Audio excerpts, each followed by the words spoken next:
What's up, guys? Dylan Rush for Cage Side Press, joined today by a PFL lightweight boasting a 15-4 professional record, set to take on Yamato Nishikawa this Friday, June 23rd in Atlanta, Georgia. Hurricane Shane Burgos. How you doing, Shane? Oh man, quite the introduction. I'm good. Of course, you deserve it. I want to ask you first things first. Nothing about what I just mentioned. Vilson Nadroni, I don't know how to say his last name. Yeah, Christian Pauly, two big wins, and still, what'd you make of those performances this past weekend? those are my guys, man. So happy to see them win. It started off right, man. Got me so fucking pumped for Friday. I can't wait to have that feeling that they both had. That they both got finishes too. Wilson got a knockout. Christian got a submission. Mm-hmm. Just that rush, that feeling you get when you get that finish. I can't wait to have that feeling. And my time is coming Friday night. 100%. It's coming soon. You just touched down in Atlanta. How's the city? Have you been there before? First time here. So far so good. It's beautiful. I was at the host hotel last night, and then for the rest of the week I have a Airbnb. So pretty dope spot. Got the rest of the team inside there. Got a hammock. Got a upstairs balcony too with a hot tub. So it's nice, man. Hell yeah, bro. Who's the team this week? Who's in your corner for this one? Got my boxing coach here right now. My other coach is coming out later. My brother is here. Got a bunch of friends and family. They got my nutritionist Eric Pena here too. Got my Hell yeah. manager. I got a bunch of people coming. My PT's coming too. So yeah. That's great. Did you get to celebrate Father's Day? Happy Father's Day, of course. Thank you. Yes, I did. I got to leave later in the day, which worked out perfectly. So I got to spend the whole morning, most of the day with my kids, my wife, and then got to last night. Of course, that's great. Did you see last weekend? Not this past, or wait, no, this past weekend. Yeah, John Jones, Francis Ngannou facing off at the PFL Smart Cage. What'd you think of that? What'd you make of that face off? Great marketing. That was great to have Francis come out when John was going to be there, have the cameras ready and the cameras rolling.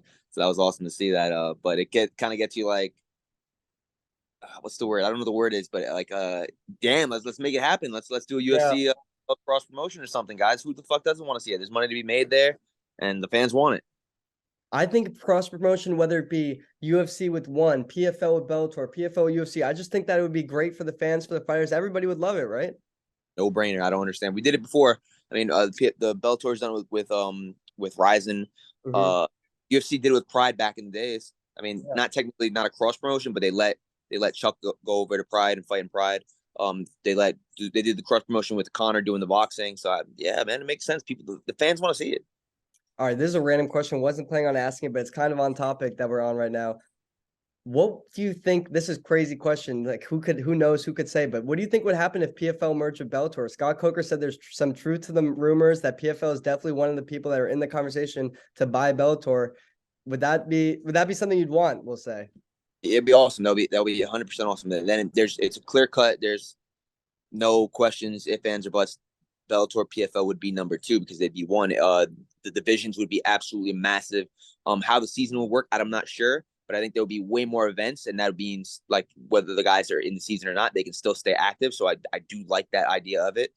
Qualifying for the tournament will be a lot harder, which would make it even more prestigious. So I don't see any bad things about it. I mean, if more competition, it makes it harder, but more competition, it's gonna be nipping on the heels of the UFC. So I love it. I think it's a phenomenal idea. I think it would be amazing. I'll speak for myself real quick. Personally, I believe that the UFC, that's the last thing they want to see happen. I don't think they would like that too much. I saw you a couple months ago, April 14th, my brother's birthday in Las Vegas. You're coming off a decision loss to Olivier-Aubin Mercer. What were the biggest takeaways, overall thoughts on that performance? Uh, Overall thoughts, it felt more like a bad sparring match than a fight. He did a good job at. He's good at winning rounds, man. He's really good at that. And I didn't really take that into too much consideration. I thought he would be trying to finish a little bit more and not be as complacent in those positions. But I understand looking back why he did it. Obviously, he's running the clock, winning the rounds, and he's just trying to get by so he can get to the next fight and solidify his spot into the playoffs. But yeah, what I take away is I got to be more reckless in those positions. I should have just got reckless. I stayed safe, just to make sure I didn't get choked or anything like that. But in those positions, I should have just got completely reckless. Like the last couple seconds of what was the last 30 seconds of the fight, that's when I started to get reckless, but it was a little bit too late. So I gotta do that way earlier if I ever get in that position again. But what I'm taking away is not fucking getting in that position in the first place. I mean, not letting him be able to put me in those stalemate spots. But another thing is, I would love to see yellow cards implemented. I think that'd be a great thing, especially for the PFL, like to force the action. Um, every other sport has yellow cards. Why can't we have yellow cards? With Pride used to have it back in the day, so I think that's a good idea for those positions that are nothing's happening, the referee's not stopping you. Just give me a yellow card. Mm-hmm. I like that. That's a good idea. I never thought of that. It's a good one. Sorry, So the helicopter passing by right now. 1 second. is it close by? It's like above you. War zone. I'm a good editor. I'm gonna edit this out. Nobody's gonna know about the helicopter. You're good. Yeah. So I mean, you know better than me. You're harder on yourself, but it didn't seem to me like you made too many mistakes in that fight. It wasn't like a bad performance by any means. It's just, the decision didn't go your way. He, stole a few rounds, as you mentioned. After a fight like that, do you make any changes? Do you change anything in your camp, your training regimen, or is it all pretty much the same?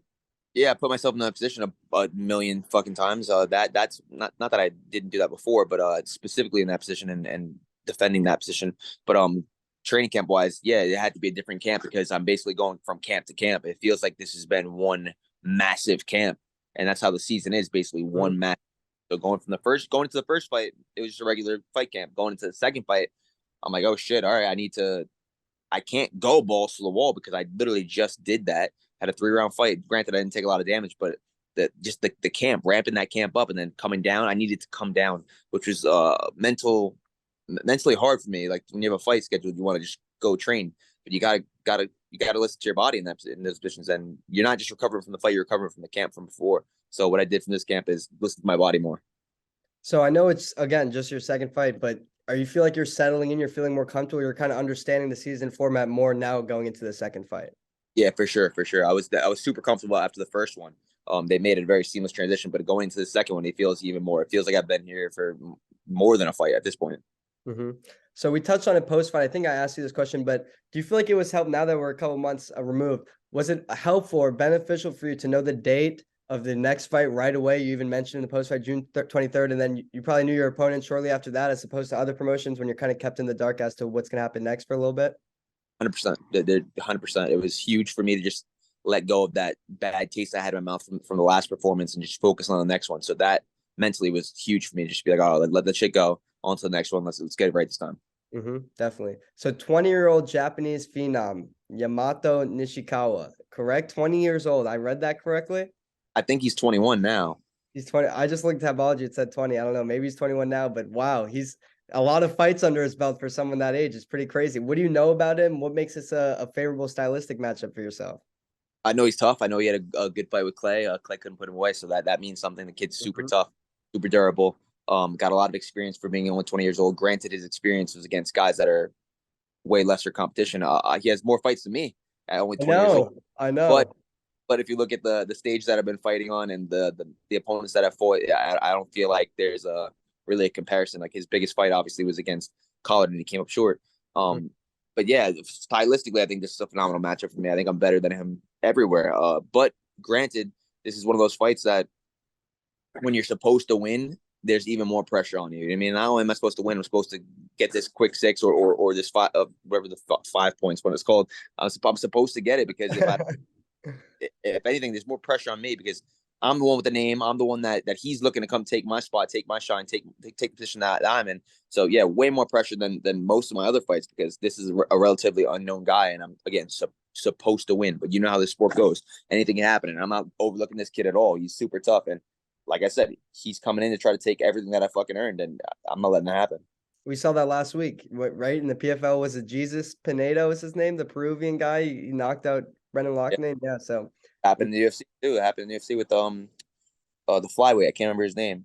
Dvorak just now and Steven Urseg. Yeah, yes, exactly. Yeah. Short notice too. So yeah, crazy. So you said 5 points you need. You need a finish. How much time? Like, do you know exactly?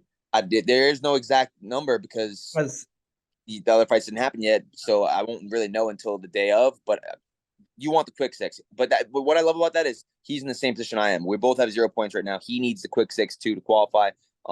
Obviously, if he wins a decision, that still means a little bit more to him than it would for me for my career. But still, I need to. I'm going for this finish. So, damn, you guys are really going to come out like guns a blazing, or that's what should probably happen, right? Yeah, we have to. We're in that position. Right? Yeah.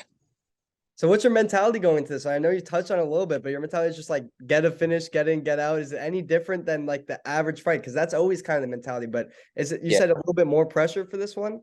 Yeah, that's always the mentality. But if anything, there's even more incentive. Like I didn't really give a fuck about the points going into the first fight. I didn't really want to think about it that much. Now I'm Hmm. in this where I have to think about the points, and that's on my mind.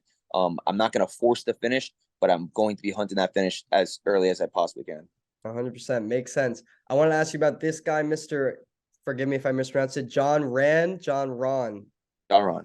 John Ron. What can you tell me about that guy? What he's meant to you, how he's helped you throughout this camp and a few others in the past? That's my dude, my strength and conditioning coach. He was my strength and conditioning coach for 5 years. He's actually moving though. He's moving down south. So yeah, Really? I didn't. This is my first camp not with him. So yeah, my first camp in a while. I'd say in 5 years not with him. So yeah, that's been a different. It's been a little bit of a change, but he's been huge for not just physical but mental. He's been a huge mental help for me. Like his mental coaching is. I think it goes even further than his physical. So you're still keeping in contact though, of course, right? Yeah, yeah. He still lives near me, but he's moving next week. So yeah. All right. Well, we gotta get this last dub before he moves. How's Ryan doing? Of course, I was gonna ask about Ryan. He's inside the house right now. He just got surgery 4 weeks ago. But he's walking, so he should be back on the mat within the next 5 to 6 weeks. What do you Not think? going to the wall, but just easing back into training. So yeah, but man, it's just it's terrible timing because I really could have used him for this camp because like body wise, he's almost the same height as the guy I'm fighting, so that would have worked out. But I got a bunch of other training partners that have helped a ton. Of course. Rob Riccio, namely, of course, we got to shout out Mr. Rob Riccio. I saw Ryan. He posted on his story a couple days ago, maybe a week ago. Should I bring the mullet back? I want to know from the source from his older brother. What do you think? You think you should bring the mullet back? Yeah, I think he should. I think when he cut his hair, his head looked like a fucking like a peanut. I was like, dude, you need to stupid right now. I couldn't even hide it. So he's growing it back now. Yeah, I just shaved my head, man. I'm in the same boat. I voted on that. I think he should bring the mullet back. All right, I just got a speed round for you. One last question. I'm gonna let you go. It's fight week. You're a busy man. Speed round. Favorite musician? Oof. Favorite musician right now, I'm heavy into NF. NF is a phenomenal rapper, Mm-hmm. lyricist.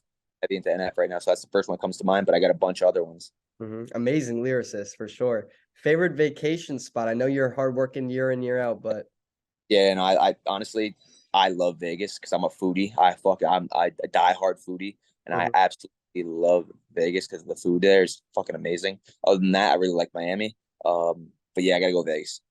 I'm heading to Miami in a couple days. Never been there. I'm gonna need you to give me some recommendations for Yeah. restaurants. Uh, Favorite knockout, not including your own knockouts. Ooh, uh, Crow Cop over Vovchanchin, Igor Vovchanchin. That was absolutely brutal. That head kick. Um, Another one, Rashad Evans on Chuck Liddell. Yeah. Absolute brutal.